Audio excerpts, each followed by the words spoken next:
He's really always kind of yapping at whoever is at the dispatch box. And, most recently, I mean, we're talking days ago on Saturday, he made a surprise uptick in the opinion polls.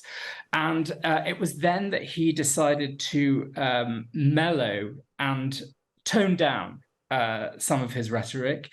He said that there were more important matters at stake than his usual playbook. Yeah, Geert Wilders is one of those sort of overnight successes that's taken several decades to pull off. He's certainly been a feature of the front pages and a source of tremendous controversy since I arrived in the Netherlands, and that was 15 years ago. He started as a sort of centre-right presence in Dutch politics, and it's fair to say that he took a turn for the hard right. He's a self-styled anti-islamist.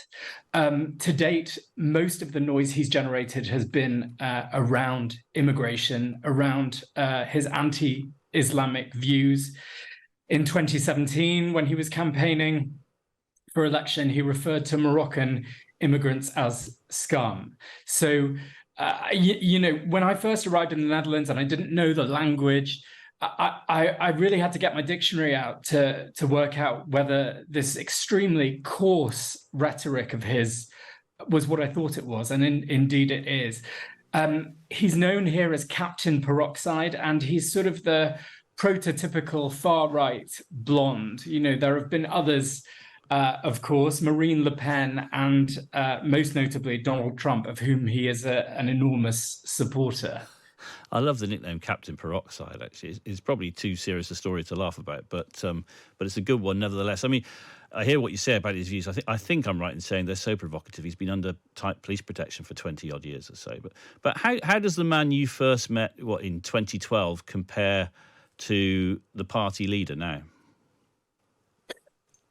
He's been fairly consistent, I think it's safe to say. I mean, certainly visually, he's completely unmistakable. I mean, I was holidaying in the Dutch Caribbean, and even from behind at the other end of a restaurant, I knew exactly who it was.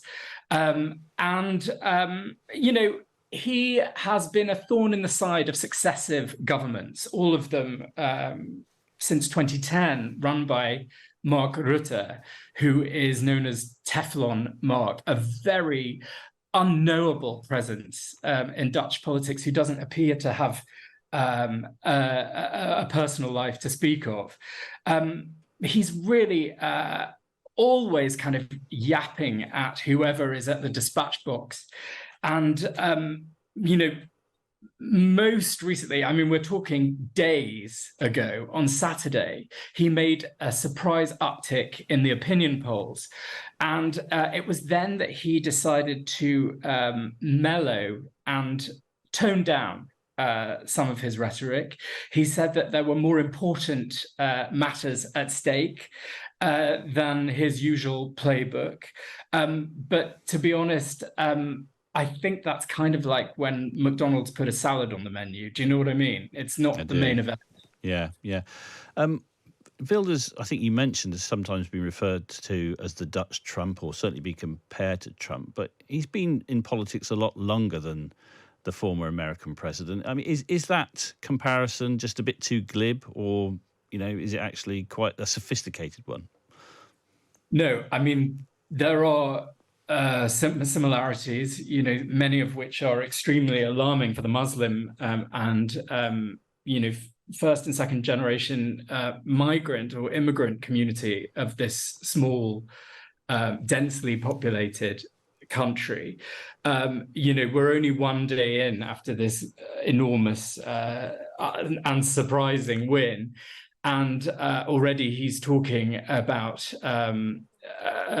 wanting to put an immediate ban on migration, on asylum.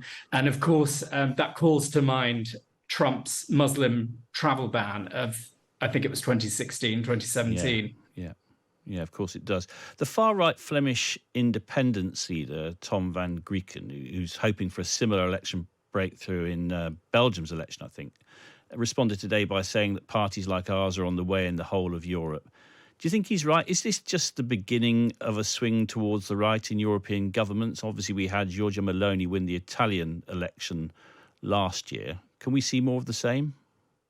There's been a rush, of course, to interpret this astonishing win.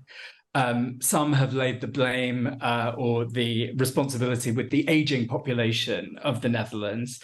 There's this idea that perhaps people become more conservative as they age. But really, the major break here of what's known as the cordon sanitaire around the hard or far right, as it exists across Europe, is the decision by Dilan Yeşilgöz, who is the successor of Mark Rutte, our centre-right prime minister, for more than a decade.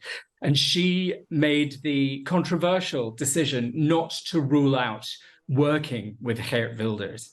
And she told me in an interview for the Times magazine that, she didn't want to plan her dance partner before she was on the floor, so to speak. And there's been much made about this. The idea being that signaling her willingness to participate with Geert Wilders was a sort of legitimizing event. And of course, there's a kind of logic flow whereby you can imagine people saying, well, I don't want the party that's going to outsource these difficult questions. I'm going to vote for the original provocateur, and that's exactly what they've done. Fascinating stuff. Mark Smith, thanks very much for your time tonight. Appreciate it. My pleasure. Thanks, Jeremy. Thank you. That's Mark Smith, a journalist writing for The Times in Amsterdam.